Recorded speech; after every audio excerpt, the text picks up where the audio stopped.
Hey, I got a text just a little while ago from somebody saying, "Hey, Pat, what do you think the land market's going to be like in 2025?" And I immediately texted him right back and said, "My crystal ball's broken, bruh. I have no clue." And that's just it. And the older I get, the more I realize there's just stuff I don't know and won't know, and I'm just guessing.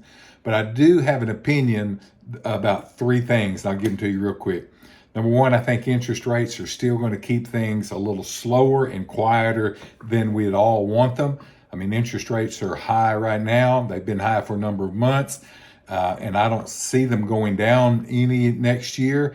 And, we've still got action, even though the interest rates are a lot stronger than they were, a year, 2 years ago, but just not the same action. I think the interest rates are going to keep things just a little bit depressed, a little more than we want. Number two, I think farm ground is still going to stay higher than a cat's back. It really is. I don't see anything out there indicating that farm ground prices are going to go down any, and that's good and bad depending on how you look at it. But I don't see that softening up any. And number three, timberland. Timberland is always moving because of the recreational component of it. And timber is still a commodity. We need paper products, and we need lumber. And we live here in the Pine Belt, here in southeast Louisiana, southeast part of the country.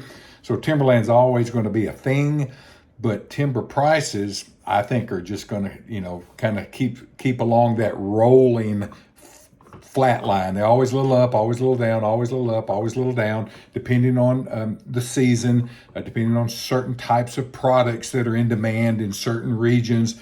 But I don't see timber prices, really climbing at all. And that's going to keep a lot of timberland pretty flat. Small rural home sites, yeah, they're always popular, but again, that interest rate is going to cut into them a little bit. Maybe people will just put off buying in hopes that the interest rates will go down some before they jump into a 20, 40, 60, 100 acre tract that they want to make for a home site. So anyway, that's just my 2 cents for 2025. I hope whatever you're doing in 2025 is the greatest year ever. If you've got a different opinion than I do, or some insights that you'd like to pass along, just put them in the comments or DM me or text, whatever. I'm pretty good at replying. So anyway, Happy New Year.